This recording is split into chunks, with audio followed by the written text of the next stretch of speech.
नमस्कार दोस्तों, स्वागत है आप सभी का आपके अपने इस यूट्यूब चैनल पर। और इस वीडियो के माध्यम से CGL टीयर 1 2022 का क्वेश्चन पेपर डिस्कस किया जाएगा। पेपर जो हुआ था दिसंबर 9 को हुआ था और शिफ्ट जो है वो 3rd है। और इस शिफ्ट को जो है सेट नंबर यहाँ पर जो लिखा हुआ है ये 31 है, ठीक है, 32 नहीं है, 31 सेट नंबर है। तो चलिए शुरू करते हैं वीडियो पहले क्वेश्चन से। पहला क्वेश्चन था हमारे पास यहाँ पर, select the option that express the given sentence in passive. Passive बताना था तो टेंस एलिमिनेट करने की कोशिश करते हैं। Mary was cooking the meal, ठीक है। अब देखिए टेंस जो है यहाँ पर पास्ट कॉन्टिन्यूअस टेंस है। अगर जो पास्ट कॉन्टिन्यूअस है तो उसका जब पैसिव बनता है तो उसमें क्या होता है, आइदर वॉज रहेगा या फिर वर रहेगा, और उसके साथ क्या रहेगा, एक्स्ट्रा चीज़ रहेगी कॉन्टिन्यूअस में बीइंग, और फिर थर्ड फॉर्म होगा। तो ये चीज़ देखनी है हमें, इन दोनों के साथ बीइंग भी लगा हो, थर्ड फॉर्म हो। जैसे पहले में था the meal was being cooked by Mary, देखिए यहाँ पर वर बीइंग कुकड बाय है, बट मील के अकॉर्डिंग आपका वर गलत लिखा गया क्योंकि मील सिंगुलर था तो ये गलत हो गया। इसमें देखिए क्या था, इसमें was already being cooked bye लिखा था, द मील वॉज, उसके बाद ऑलरेडी था। अब देखिए ऑलरेडी जो यहाँ पर एडवर्ब चिपकाया गया है यहाँ पर स्टेटमेंट एक्चुअल वाले में नहीं था, इसलिए ये वाला भी आपका गलत हो गया। थर्ड वाले में देखेंगे तो वॉज अबाउट टू था, इसमें आपका बीइंग है ही नहीं तो ये आपका गलत हो गया। फोर्थ में बोला गया था the meal was being cooked by जो है मैरी, यहाँ पर देखिए मील भी हो गया, वॉज भी हो गया, बीइंग और कुकड बाय मैरी, इसमें कोई चीज़ छुट्टी भी नहीं, तो आपका फोर्थ वन सही हो रहा है। इसमें वन वर्ड बताना था। स्ट्रॉन्ग हॉस्टिलिटी को क्या कहेंगे, हॉस्टिलिटी का मतलब शत्रुता हो जाएगी, तो एनिमलिस्टिक कहेंगे, एनोनिमिटी कहेंगे, कॉमिटी कहेंगे और एनिमोसिटी कहेंगे। तो देखिए जो एनिमलिस्टिक लिखा गया ये एनिमल से बना है, ठीक है, एनिमल से बना है, एनिमलिस्टिक, ठीक है। इसका मतलब क्या हो जाएगा, ये आपका एडजेक्टिव रखा गया जिसका मतलब जो है पार्श्विक हो जाएगा मतलब। एनोनिमिटी का मतलब इसी से बनता है आपका एनोनिमस, इसी से बनता है आपका एनोनिमस। एनोनिमस का मतलब क्या होता है, गुमनाम। तो इसका मतलब एनोनिमिटी का मतलब क्या हो जाएगा, एक ऐसा जो है नाउन में ऐसा यूज़ करेंगे जिसका मतलब क्या हो जाएगा कि नेम का यानी नाम का, जहाँ पर नाम गायब हो या नाम का कोई यूज़ ना हो या नाम आपका अज्ञात हो। इसमें कॉमिटी है या गुमनामी आप कह सकते हैं। कॉमिटी का मतलब सौहार्द होता है, ठीक है, एमिकेबिलिटी कह सकते हैं, कॉर्डियलिटी कह सकते हैं आप कॉमिटी को। ये जो था लास्ट वाला एनिमोसिटी का मतलब, इसका मतलब आपका शत्रुता होता है, यहाँ पर हॉस्टिलिटी यूज़ किया गया था तो ये आपका करेक्ट हो जाएगा। इसके लिए अलग से जो है और भी होते हैं, जैसे एनिमोसिटी के साथ साथ एनिमिटी भी यहाँ पर शत्रुता होती है। थर्ड में यहाँ पर रीअरेंज करना था, ठीक है। स्टार्टिंग वाला दिया गया था American alligators were dash, P में था now this species is classified as least concern, Q में था list in 1967 their population increased, and R में बोला गया था once threatened by extinction, but S में था आपका after being placed on the endangered species. तो देखिए क्या होगा, अमेरिकन एलिगेटर्स वर, अब देखिए आप डिसाइड करिए क्या आएगा। यहाँ पर ऑप्शन देख लीजिए, SPRR दिया गया है, इसका मतलब क्यू से स्टार्ट नहीं होगा तो क्यू हटा देते हैं। क्या आपका ये जो है एस से स्टार्ट हो सकता है क्या, तो अमेरिकन एलिगेटर्स वर, एस में देखिए क्या बोला गया था, वर आफ्टर बीइंग, तो ये आपका एस से स्टार्ट नहीं हो रहा है, इसका मतलब एस भी चला गया। फिर आपका देखिए क्या हो जाएगा, ठीक है, आपका फिर क्या हो गया, ये आपका एस वाला गया यहाँ से, ठीक है। अब देखिए अमेरिकन एलिगेटर्स वर, क्या आपका आर से स्टार्ट होगा। आर में देखिए वंस थ्रेटेंड बाय एक्सटिंक्शन, देखिए एक बार जो है वो एक्सटिंक्शन के जो है उस पर थे, ठीक है, संकट में थे, ठीक है। बट के बाद देखिए आपका क्या रहा है, आर के बाद इसमें बोला गया था आपका पी, आर के बाद क्या आएगा, but now this species is classified as least concern. अगर जो आप ये रखेंगे तो क्या आपका जो है क्यू बैठेगा क्या, फिर क्यू में बोला गया था आपका आर के बाद पी के बाद क्यू बोला गया था list in 1967 their population increase, ये आपका बैठ नहीं रहा है, एंड आफ्टर बीइंग वगैरह ये आपका मैच नहीं कर रहा, तो ये वाला आपका हट गया। अब लास्ट वाला देख लीजिए, यानी थर्ड वाला, आर में लास्ट मतलब थर्ड है, तो पहले बोला गया था आर आएगा आपका, यानी अमेरिकन एलिगेटर्स वर, यानी हम लोग थर्ड चेक कर रहे हैं, American alligators were once threatened by extinction, but फिर आपका आर एस था, but after being placed on the endangered species, जब उनको जो है रख दिया गया इंडेंजर्ड स्पीसीज की डैश में, इंडेंजर्ड स्पीसीज की जो लिस्ट होती है संकटग्रस्त जीवों की, तो वहाँ पर आपका जो है एस के बाद आपका क्यू आएगा। यहाँ पर लिस्ट भी बोला गया था, यानी इस वाले के बाद एस के बाद आपका क्यू होना चाहिए था, जो कि यहाँ रखा भी गया है। ठीक है, जब ऐसा किया गया तो क्या हुआ है, उसका परिणाम देखिए पी में बोला गया है। ठीक है, यानी आर के बाद आपका एस आया, एस के बाद आपका क्या आया, क्यू आया। List in 1967 their population increased and now this species is classified as least concern. It means ये आपका थर्ड वाला आपका करेक्ट बैठ रहा है। इसमें क्या करना था, इसमें स्पेल चेक करना था जो करेक्ट है या नहीं। द एमेचर लिखा गया था, sculpture received an award at the international sculpting competition. तो ये एमेचर लिखा गया है, इसका मतलब क्या होता है, शौकीन होता है, जिसको किसी चीज़ का डीप नॉलेज ना हो लेकिन वो उसका इंटरेस्ट बहुत रखता हो। तो यहाँ पर एमेचर की स्पेलिंग जो थी आपकी गलत रखी गई। तो क्या पहली वाली थी, पहली वाली भी गलत है, नो वाला तो गलत ही है। AMATEUR होता है, जो कि आपकी सेकंड वाली में रखी गई, तो आपका करेक्ट था। ये वाला आपका गलत था, लास्ट वाला भी। इसमें क्या करना था, इनकरेक्टली स्पेल्ड वर्ड बताना था। पॉलन था, मौसी था, क्विसी था, क्वाजी था सॉरी, और क्यूवर था। पॉलन का मतलब आपको पता ही है, परागण होता है, परागकण कह सकते हैं, पॉलन ग्रेन वो परागकण होता है। मौसी ये आपका माउस से बना है, इसका मतलब जो है लुक लाइक माउस हो जाएगा। या फिर आप अगर किसी को पर्सन को ये एडजेक्टिव एज अ यूज़ कर रहे हैं तो आपका उसका मतलब हो जाएगा चूहे जैसा, का मतलब हो जाएगा कि वो डरपोक है, उसमें चूहे की क्वालिटी है, डरपोक है वो, या फिर जो है बहुत ज़्यादा शाय है, उस सेंस में होगा। क्वाजी का मतलब आपका जो है आपको पता है, क्वाजी फेडरल, जैसे आपने कॉन्स्टिट्यूशन में पढ़ा होगा, तो क्वाजी वहाँ पर होता है वर्ड। ठीक है, ये क्यूअर का मतलब क्या होता है, क्यूअर का मतलब जो है आपका जो है ट्रिम्बल सेंस में होता है, क्वैक सेंस में होता है, जो बट इसकी स्पेलिंग होती है QUIVER। तो यहाँ पर यह वाला आपका गलत था। इसमें क्या करना था, इसमें मैं सब्सटीट्यूट करना था अंडरलाइन सेगमेंट को। We have only just enough money है टू लिव ऑन नाउ, पर्याप्त मनी है आज रहने के लिए अभी। And if my husband loses his job, अगर जो लॉस कर देते हैं यानी जॉब खो देते हैं, वी विल रियली डैश। अब देखिए अभी तो फिलहाल हैं, अगर जॉब खो देंगे तो इसका मतलब कंडीशन थोड़ी गड़बड़ हो जाएगी। तो उसके लिए यहाँ पर लिखा गया था really be up again it. यहाँ पर आपको ईडियम यूज़ करना था, कौन सा ईडियम या फ्रेज आएगी, तो था आपका पहला be up gone it, be up across it, be up cross it, और बी अप अगेंस्ट इट। तो आपका जो करेक्ट जो है आपका यहाँ फ्रेजल जो वर्ब था वो आपका क्या है, यहाँ पर बी अप अगेंस्ट समथिंग मतलब होता है आपका। बी अप अगेंस्ट समथिंग का मतलब क्या हो जाएगा कि मतलब जो है स्थिति जो है आपकी थोड़ी सी खराब हो रही है। ठीक है, इन अ डिफ़िकल्ट सिचुएशन हो जाएगी, जैसे यहाँ पे बोला गया था फिलहाल के लिए जो पर्याप्त हैं, बट अगर जो ऐसा होता है तो थोड़ा सा क्या हो जाएगा, इसके थोड़ा सा विपरीत हो जाएगा, या कह सकते हैं कि स्थिति खराब हो जाएगी। तो यहाँ पर आपका फोर्थ वन यहाँ सही हो रहा है। यहाँ पर सिन्नम बताना था अंडरलाइन वर्ड का। द फॉरेन कंपनी जो है इस cherry of investing in Africa.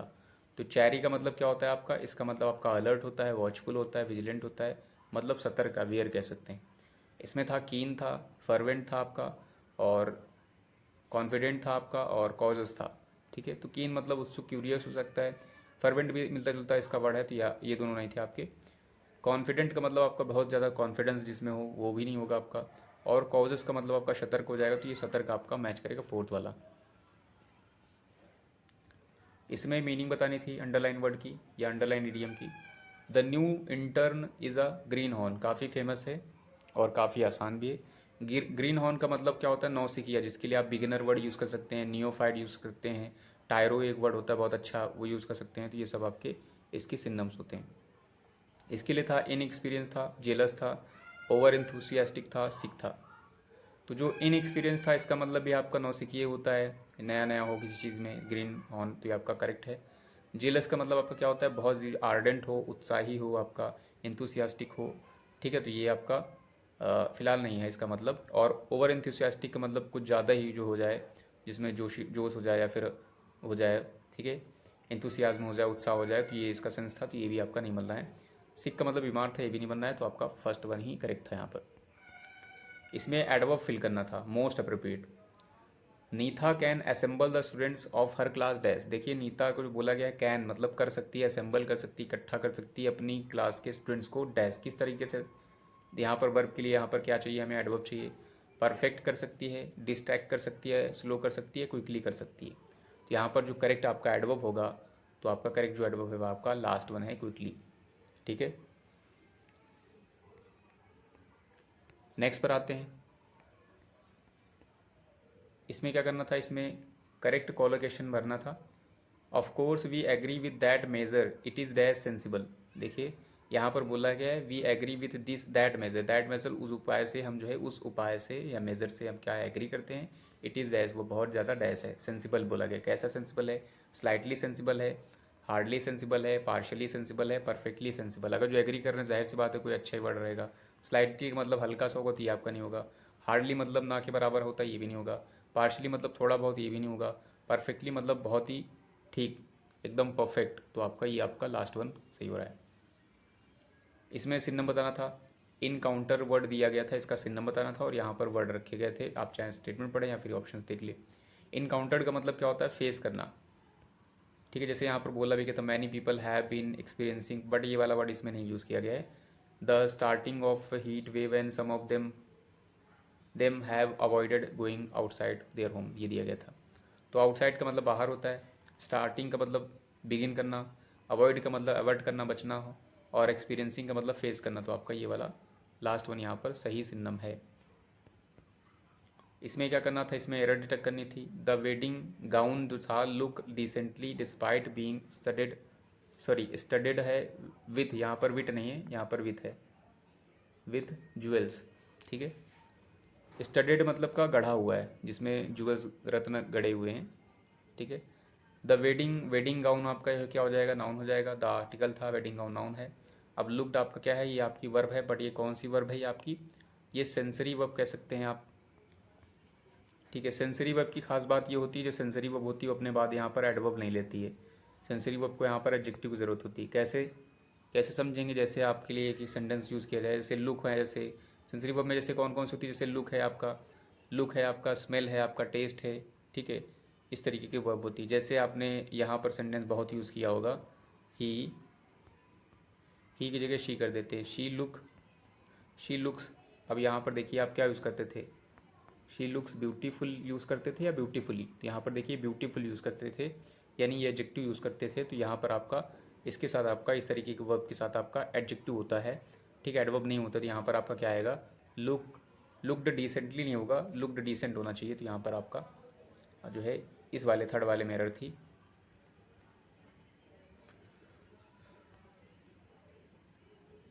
13 पर आते हैं, तो यहाँ पर बताना था, एंटोनी बताना था अंडरलाइन वर्ड का। द सोल्जर्स वर इररेजुलेट हैं and so they won the war for the infantry and the country. Infantry का मतलब पैदल सेना होती है। इररेजुलेट का मतलब जो है अनडिसाइडिंग सिचुएशन में होना, मतलब निर्णय न कर पाना है, डामाडोल होना, मन में इधर उधर उथल पथल मची हो, उसे कहेंगे इररेजुलेट। ठीक है, अनडिसाइसिव कह सकते हैं आप। इसके लिए हार्श था यहाँ पर एंटोनी में, वेरिएंट था, डिफ़ॉल्ट था और आपका डिसाइसिव था। तो हार्श का मतलब आपका रफ सेंस होगा, तो ये आपका नहीं होगा। वेरिएंट का मतलब विविध होगा, ये नहीं होगा। डिफ़ॉल्ट का मतलब आपको पता ही है, तो ये भी नहीं होगा। और डिसाइसिव का मतलब क्या होगा, आप तटस्थ हैं, एकदम जो है फिक्स्ड है, आपका माइंड स्थिर है, और यहाँ पर आप इररेजुलेट हैं, तो आपका ये एक दूसरे का अपोजिट बन रहे हैं, तो ये आपका करेक्ट हो जाएगा लास्ट वन। इसमें क्या करना था, इसमें सिन्नम बताना था एंगर का मतलब क्रोध होता है, क्रोध के लिए आप फ्यूरी यूज़ करते हैं, रॉथ यूज़ करते हैं। एंगर तो है ही है आपका। ठीक है, तो कॉलरिक वर्ड भी होता है आपका एंगर के लिए। तो यहाँ पर इसके लिए पहला सिन्नम था प्लेजर, दूसरा फ्यूरी, तीसरा है कंफर्ट, चौथा है आपका जो है एगोनी। ठीक है, फ्यूरी से फ्यूरियस बनता है आपका। प्लेजर मतलब आपका आनंद सेंस में होता है, तो ठीक है, तो आपका नहीं होगा। फ्यूरी आपका करेक्ट है यहाँ पर। और कंफर्ट मतलब आपका आराम हो जाएगा, और एगोनी का मतलब वेदना होती है, यानी पेन कह सकते हैं आप। ठीक है, एंग्विश कह सकते हैं आप। इसमें क्या करना था, ऑप्शन जो मोस्ट अप्रोप्रिएट है वो फिल करना था। She raised dash when she सा हर लगेज मिसिंग। ठीक है, जब उसने देखा उसका सामान मिसिंग है तो उसने डैश किया। ह्यू एंड क्राई किया, स्पीक एंड स्पैन किया, हैंड एंड फूड किया, और वीप एंड स्पर किया। तो ह्यू एंड क्राई का मतलब है make a loud cry and noise, बहुत शोर शराबा करना। ठीक है, या कह सकते हैं कि इस तरीके का शोर शराबा करना जिससे आप जो है वहाँ पर जो लोग हैं उनको थोड़ा सा अट्रैक्ट कर सकें हेल्प मांगने के लिए। स्पिक एंड स्पैन का मतलब नीट एंड क्लीन होता है, और हैंड एंड फुट का मतलब होता है डिटेल ऑफ एवरीथिंग। ठीक है, जो ज़रूरत हो जिस चीज़ की, उस चीज़ की पूरी डिटेल सेंस में होगा, तो ये आपका मतलब था यहाँ पर। विप एंड स्पर का क्या मतलब होता है, विप एंड स्पर का मतलब होता है टू बी ना ग्रेट हेस्ट, बहुत ही शीघ्रता से। तो यहाँ पर जो आपका करेक्ट होगा, वहाँ पर she raised dash when she सा हर लगेज मिसिंग, तो जब उसने देखा तो वो बहुत शोर शराबा किया उसने, तो क्या हो जाएगा आपका ह्यू एंड क्राई यहाँ पर करेक्ट बैठेगा। ताकि लोगों की मदद जो है मिल सके जो है। यहाँ पर क्या करना था, करेक्ट जो है डायरेक्ट फॉर्म सेलेक्ट करना, तो टेंस एलिमेंट करने की कोशिश करते हैं। The old man asked the boy where the postman was. Where W से पता चल रहा है आपका इंटरोगेटिव रहा होगा, और द पोस्ट मैन वॉज इसका मतलब एसरेटिव लिखा गया, तो इसका मतलब हेल्पिंग वर्ब आपकी पहले रही होगी। ठीक है, दूसरी चीज़ ये आपका जो टेंस है इसमें वॉज लिखा गया है, इसका मतलब आप सिंपल पास्ट कहेंगे। सिंपल पास्ट कौन सा है, इसमें विदाउट वर्ब वाला है, तो इसका मतलब आपका एक्टिव में जो डायरेक्ट में जो बनेगा वो आपका क्या रहेगा, वॉज की जगह आपका इज रहेगा या एम रहेगा या आर रहेगा। तो यहाँ पर अकॉर्डिंग टू पोस्टमैन के अकॉर्डिंग क्या हो जाएगा, इज हो जाएगा, इज यूज़ किया जाएगा। तो इस कहाँ पर दिया गया है, वेयर इज़ द पोस्टमैन इसमें सही लिखा गया है, वेयर हैज़ बीन गलत है, वेयर इज़ द पोस्टमैन इसमें भी सही है, वेयर वॉज द तो होगा नहीं। तो अब देखते हैं दो सही हो रहे हैं, तो अब यहाँ से देखते हैं the old man asked. Asked अगर जो था ये आपका वर्ब बदली गई है, रिपोर्टिंग वर्ब, इसका मतलब आपका जो है वो आपका सैड टू रहा होगा, तभी आपने आस्क्ड में किया है। ठीक है, तो जो आपका पहला वाला था, पहले में लिखा गया था सेज टू, सेज टू को तो आपका टेल्स या आस्क्स में होना चाहिए था, तो ये आपका गलत हो जाएगा, क्योंकि यहाँ आस्क्ड में किया गया, इसका मतलब पास्ट में रही होगी ये, तो ये आपका गलत है। जो सेकंड वाला था यानी थर्ड वाला था, उसमें देखिए बोला गया था सैड टू, आपका पास्ट में है, तो आपका आस में बनेगा, तो इसका मतलब आपका थर्ड वन सही हो रहा है। इसमें क्या करना था, इसमें पैसिव बताना था। Sanjay rolled the marble through a small plastic pipe. Tense eliminate करने की कोशिश करते हैं। Sanjay rolled the marble pipe, rolled से पता चलता है आपका सिंपल पास्ट टेंस है। सिंपल पास्ट में क्या होता है, वॉज होता है या फिर वर होता है, इसके साथ आपका डायरेक्टली थर्ड फॉर्म होगा, तो ये चीज़ देखनी है कहाँ पर है। इसमें बोला गया था, ठीक है, वॉज रोल्ड इसमें भी था, वॉज रोल्ड इसमें भी था, वॉज रोल्ड इसमें भी था, और वॉज रोल्ड सब में था। तो अब क्या करेंगे, बाकी चीज़ें देखेंगे। बाकी चीज़ें का मतलब है, जैसे यहाँ पर रोल्ड के बाद देखिए जो ऑब्जेक्ट आया ये आपका सब्जेक्ट बनेगा द मार्बल। तो क्या पहले वाले में सही है, द मार्बल सब्जेक्ट है, स्मॉल प्लास्टिक रखा गया, तो ये आपका गलत बनाया गया क्योंकि द मार्बल सब्जेक्ट था। ठीक है, मतलब जो ऑब्जेक्ट था ये आपका सब्जेक्ट बनेगा। सेकंड में बोला गया था द मार्बल वॉज रोल्ड, ठीक है, वॉज रोल्ड ठीक बोला गया, मार्बल आपका जो है सब्जेक्ट बनेगा। थ्रू भी आपका प्रीपोजिशन भी लिखा गया है, through a P small plastic pipe by Sanjay. ठीक है, तो ये आपका इधर आया है बाय संजय, तो ये आपका करेक्ट बैठ रहा है, करेक्ट बन रहा है। बाकी भी देख लेते हैं। इसमें बोला गया था the marble was rolled bye Sanjay, देखिए इसमें प्रीपोजिशन आपका गलत रखा गया है, यहाँ थ्रू था यहाँ इन कर दिया गया, तो ये आपका गलत हो रहा है। लास्ट में बोला गया था द मार्बल थ्रू, अब देखिए यहाँ पर प्रीपोजिशन आ गया मार्बल के साथ, तो ये आपका गलत है, it mean third one he, third नहीं सेकंड वन ही आपका ये वाला आपका करेक्ट है। सब्स्टिट्यूशन ढूंढना था one word. Murder of an infant, murder के लिए आपका रूट वर्ड होता है साइड, जैसे होता है रेजिसाइड, फ्रैट्रीसाइड, मैट्रीसाइड, सोरोसाइड, यूक्सोरिसाइड, बहुत सारे साइड होते हैं, इन्फेंटिसाइड वगैरह, फोर्टिसाइड, ठीक है, ये सब होते हैं। तो यहाँ पर देखिए फोर्टिसाइड दिया गया था और फेटिसाइड था, सेक्रीफाइस था और इन्फेंटिसाइड। तो ये जो था आपका फोर्टिसाइड का, इसका मतलब भ्रूण की हत्या होती है, और फूड ये हो FOE हो या फिर FE हो, दोनों का मतलब भ्रूण की हत्या होती है। सेक्रीफाइस का मतलब बलिदान होता है, त्याग करना होता है, और इन्फेंटी का मतलब, इन्फेंट मतलब आपको पति बच्चा होता है। यहाँ पर इन्फेंट की बात की गई तो इन्फेंटी और ये साइड, तो उसकी किलिंग हो जाएगी, इसका मतलब आपका फोर्थ वन सही है। यहाँ पर इस पर क्या करना था, पैरा बनाना था। एम बोला गया था if things get off control competition might become totally toxic बन सकता है। Competition is the act of participating in a contest and the strive to finish the first. Competition enables those who effectively deal well enough to grow and realise their skills and talents. डीम बोला गया था the absence of competition is placing oneself against one's contemporaries and frequently against oneself, ये दिया गया था। अब देखिए अगर जो आपने पढ़े हैं तो आपको पता चल गया होगा थीम क्या है, कंपटीशन स्टार्टिंग से होने वाला है क्योंकि थीम वही है। तो अगर जो हम देखिए बी में बोला गया था competition is the act of participating, तो आपका यहाँ बोला गया था, और सी में बोला गया था competition enables those who perfectly deal, it means starting आपकी बी से होगी। ठीक है, अगर आपने ये डिसाइड कर लिया बी से स्टार्टिंग होगी तो बी वाला ऑप्शन एक ही था, अच्छी बात ये थी। तो आप देख लीजिए सही है कि नहीं, एक बार चेक कर लीजिए। बी में बोला गया था competition is the act of participating in a contest and the strive to finish first, ठीक है। फिर आप डी देख लीजिए, ठीक है। फिर बोला गया था आपका द एजेंस ऑफ कंपटीशन जो है is placing oneself against one's contemporaries and frequently against oneself, ठीक है, डी ठीक बैठ रहा है। आगे चीज़ें हैं सी में बोला गया था कि ठीक competition enables those who effectively deal with enough to grow and realises their skills and talents. फिर आपका ए बोला गया था if things get out of control then competition क्या हो सकता है, might become totally toxic. It means ये आपका जो है ये आपका सही बैठ रहा है बी वाला, तो ये आपका यहाँ पर सही है। अदरवाइज आप वैसे भी देख सकते थे क्या सी से स्टार्ट होगा, सी से आपका देखते हैं यहाँ पर सी के बाद आपका यहाँ पर ए दे दिया गया था, ए के बाद आपका यहाँ पर क्या दिया गया था ए वाले में यानी पहले वाले में फिर बी दे दिया गया था, इसलिए जो आपका था वो आपका सी ही यानी सेकंड वन ही सही हो रहा है। नेक्स्ट पर आते हैं, इसमें अंडरलाइन ऑप्शन ढूंढना था most appropriate. Blind by a dust storm they fell into disaster दिया गया था, यहाँ पर ये अंडरलाइन किया कि इसकी जगह क्या आएगा। हैव बीन ब्लाइंड था, ब्लाइंडेड था, ब्लाइंडिंग था और बीइंग ब्लाइंड था। ये जो क्वेश्चन है आपका ये पार्टिसिपल का है, कौन से पार्टिसिपल का है तो प्रेजेंट पार्टिसिपल का है। आपने अगर जो पढ़ा होगा तो आपको याद होगा कि प्रेजेंट पार्टिसिपल में जब दो सेंटेंस ऐड किए जाते थे तो वहाँ दो केस होते थे। एक होता था जब वहाँ पर मेन वर्ब हो यानी एक्शन डिनोटिंग वर्ड हो तो उसमें आईएनजी लगा के बनाया जाता था। दूसरा अगर जो वहाँ पर हेल्पिंग वर्ब हो और मेन वर्ब ना हो तो वहाँ पर क्या किया जाता था, बीइंग से ऐड किया जाता था।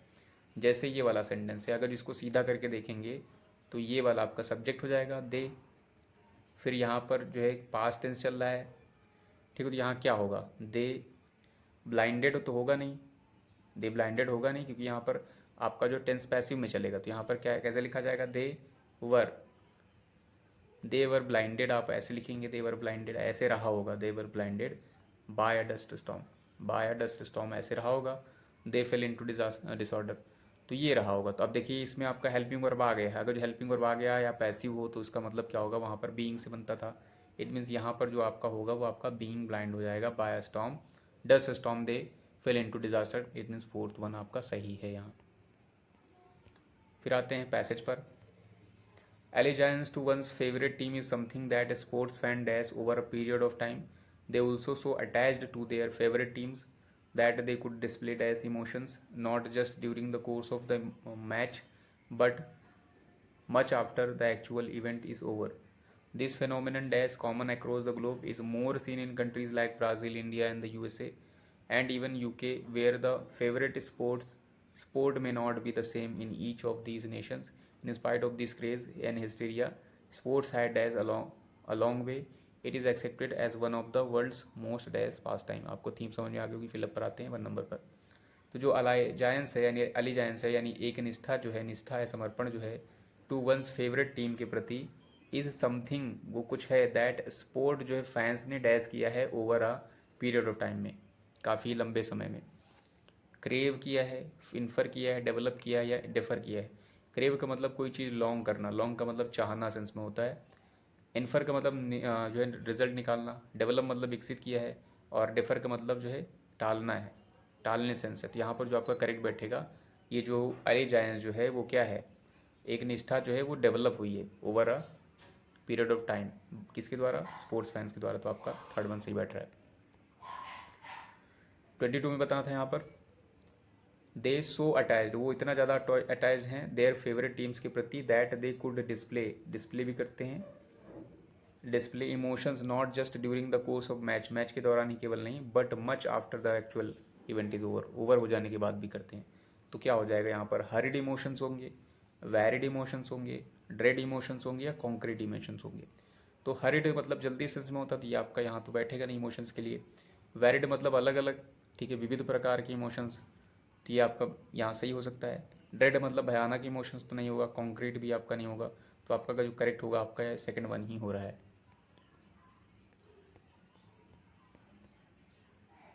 थर्ड में आते, थर्ड में बोला गया था यहाँ पर दिस फेनोमेनन यानी ये जो घटना है dash common across the globe, ठीक है, इज़ मोर सीन जो कि ज़्यादा देखी जाती है कंट्रीज़ में जैसे कि ब्राज़ील है, इंडिया है, यूएसए है, इवन जो है यूके है, वेयर फेवरेट स्पोर्ट्स में नॉट बी द सेम, भले ही इनमें फेवरेट स्पोर्ट जो है सेम ना हो, ठीक है। तो यहाँ पर ये कॉमन है तो क्या आएगा, दो coming across, in spite of coming across, as coming across और डिस्पाइट कॉमन अक्रॉस। ये जो लिखा गया था आपका दो का मतलब आपका क्या होगा, दो का मतलब हालांकि होगा, ठीक है, या यद्यपि हो सकता है आपका। इन स्पाइट ऑफ के बावजूद होता है, इन स्पाइट के साथ ऑफ आता है और डिस्पाइट के साथ ऑफ नहीं होता था, तो ये दोनों का मतलब लगभग सेम ही होता है। तो दो तो ऑप्शन आपके यहाँ पर बैठ ही नहीं सकते करेक्ट, इसका मतलब ये दोनों आपके होंगे भी नहीं, वैसे मीनिंग भी नहीं देंगे। एस का मतलब जो ही होता है इसलिए भी सेंस में होता है, यहाँ ये भी सेंस नहीं हो रहा है। तो आपका जो करेक्ट होगा यहाँ पर हो जाएगा दो हो जाएगा, यानी हालांकि, ठीक है, ये बोला गया था दिस फिनोमिनन हालांकि कॉमन है अक्रॉस द ग्लोब, फिर बोला गया था आपका इज मोर, और जो ज़्यादा देखा जाता है कंट्रीज़ में लाइक ब्राज़ील वगैरह। फोर्थ में बोला गया था फिर यहाँ पर फोर्थ में था इन स्पाइट ऑफ, देखिए इन स्पाइट ऑफ, इसके बावजूद दिस क्रेज, मतलब in spite of this craze, इस क्रेज के बावजूद sports had days a long way, ठीक है, स्पोर्ट्स ने हैज़ यहाँ पर हेल्पिंग वर्ब आई है, इसका मतलब क्या होगा, मेन वर्ब की थर्ड फॉर्म होगी। तो फेम था यहाँ पर, फेम अ लॉन्ग वे, केम अ लॉन्ग वे, कम अ लॉन्ग वे और गेम अ लॉन्ग वे। तो मेन वर्ब तो फेम है नहीं आपका, केम सेकेंड फॉर्म है ये भी नहीं होगा, कम थर्ड फॉर्म है तो आपका हो जाएगा गेम भी नहीं होगा यहाँ पर। लास्ट में आया था यहाँ पर it is accepted as one of the world's most dash pastime ever, हमेशा के लिए जो है, हमेशा के लिए, या फिर कह सकते हैं कि एक्सेप्ट किया गया है वर्ल्ड्स मोस्ट डैश पास टाइम। एंटरटेनिंग पास टाइम है, टायरसम पास टाइम है, या फिर इनहेबिटेड है, या फिर डेट्रीमेंटल है। एंटरटेनिंग मतलब जो है अम्यूजिंग सेंस में है तो ये आपका करेक्ट बैठ जाएगा। टायरसम मतलब थकाऊ सेंस में, वेरीसम नहीं होगा। इनहेबिटेड का मतलब जो है आवासीय है, यानी बसा हुआ नहीं होगा आपका। डेट्रीमेंटल हार्मफुल होता है, ये भी नहीं होगा आपका। जो करेक्ट था वो आपका जो है फर्स्ट वन करेक्ट था।